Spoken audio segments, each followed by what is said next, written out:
My name's Lucas, and this is how you do not do a presentation. And believe me, I'm ASC certified. I approve this message. What? You got that? Yeah, this is a history of a camshaft. Alright, let's break it down. First described in Turkey in 1202 by a guy named Al-Jazari. He used a camshaft in a machine he built called the castle clock. Castle clock was a water-powered musical instrument thing that he built, and basically he used the cam to power the robotic musicians that played the music when moved by the camshaft. Pretty interesting. And then later in the 14th century, that's this century, Europeans used a camshaft to make small musical boxes. You know, like the ones in the movies where they spin and then the little things hit them and they make music. Alright, first car with cams. Yeah, first cars use single overhead cams. The Maudsley. Don't know what it looks like, don't care. It's somebody else's presentation. Designed by Alexander Craig in 1902. He used a single overhead cam as described right here. The Marcar. Designed by Walter Lorenzo Marr in 1903. He used a single overhead cam. But wait, there's more. Whoa! How it's made. Cams are made a couple different ways. See, we got casting, we got forging, and we got machining. Machining is the final process. It's necessary to get a good quality finished product. Forging. Forged by machines, you know, like in factories, or forged from steel bars. I don't know how it works. Casting. More chances of defects like shrinkage, it happens, cracking, and insufficient pouring. Casted by pouring the liquid metals into molds like styrofoam. You know, if you look on the inside of engine blocks and stuff, you can see some of the styrofoam still in there, you know, the imprint of it. Materials! Chilled iron castings, basically the big boys. Wear resistant, heavy duty. Billet steel, more expensive to manufacture, but used for more high performance engines, like my Jeep Compass. Hardenable steel, iron, whatever, it's iron, it says iron, I just had dyslexia. So, iron, it says SG iron for spheroidal graphite, used by Fiat in the 1980s. Manufactured by who?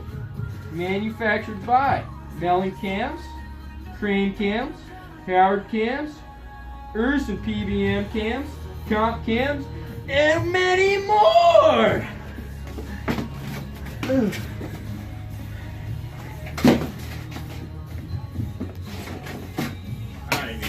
Sick of that one. Types of camshafts. You got flat tap cams. They're basically shaped like a weird egg, see?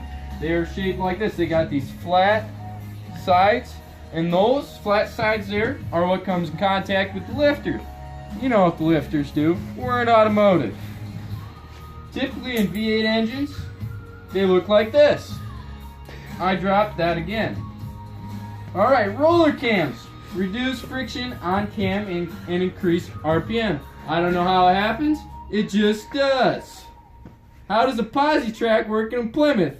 It just does. Camshaft arrangements, SOHC or DOHC. Pretty simple. SOHC is single overhead cam, an engine with one cam per cylinder head. So if you got an inline 4-cylinder or an inline 6-cylinder, you're going to have one cam. But if you got a V6 or a V8, we'll have two cams, one per head. Pretty simple. DOHC, dual overhead cams. I got one in my Jeep Compass, more horsepower. 2 cams per head. Inline engines have 2 cams, obviously. It just said it right there. V6 or V8, it's got 2 heads. It's going to have 2 cams per head. It's going to have 4 cams altogether. 2 plus 2 equals 4.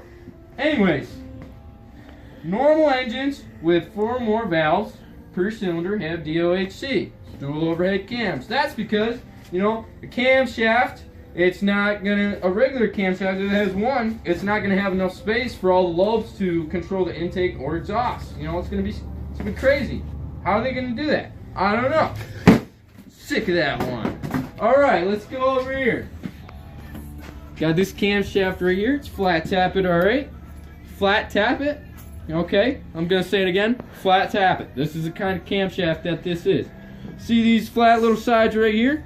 Those are what come in contact with the lifters, which can control, move the rocker arms, which can control, move the valves for your intake and exhaust. Approved by me, your ASC certified technician. See this here, this camshaft here, say this is intake, this is exhaust. Well, this is spinning by timing belt or timing chain inside your engine. These are gonna lift up on push rods, if it has push rods, which and then in turn move the rocker arms, which push down the valves for intake or exhaust. What that does is when it pushes down the intake valve, it lets the air-fuel mixture, you know, stoichiometric, inside of the cylinder for combustion, and then when it's coming up on its exhaust stroke, say this valve here that maybe it controls exhaust, I don't know.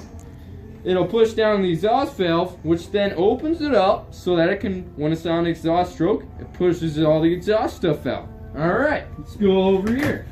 Right here, we got a head. All right, intake, exhaust, intake, exhaust, intake, exhaust, intake, exhaust. Man, that's pretty nice. In here, they got these little holes where the push rods come through. Okay, and these little, you know, these little things right here, little screws that are coming outwards. Forgot what they're called. That's where the rocker arms, they get screwed on there, every single one of them. And then when the camshaft, which would be down here somewhere, rolls and it pushes up on the push rods that come through here, they're gonna push down the rocker arm, which then pushes down these valves, the springs, which open the valve, and then the spring, you know, because they're compressed, they're gonna close it. Pretty simple. I think that's it. Yeah. Any questions? You guys are gonna rail me in questions. That's okay. I'm ready. Yeah! Don't necessarily have to have a good presentation to get a good grade, but it helps. It most certainly does help. Let's cut to the credits.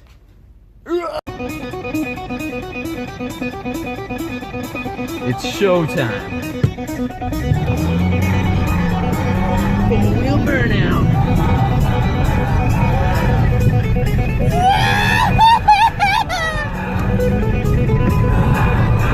Yeah, buddy! Yeah, buddy! Jeep Compass! Jeep Compass! Jeep Compass! This is what I got in the Jeep Compass! Right on! 3, 2, 1, go! E-brake for days, bro! E-brake for days! Yeah!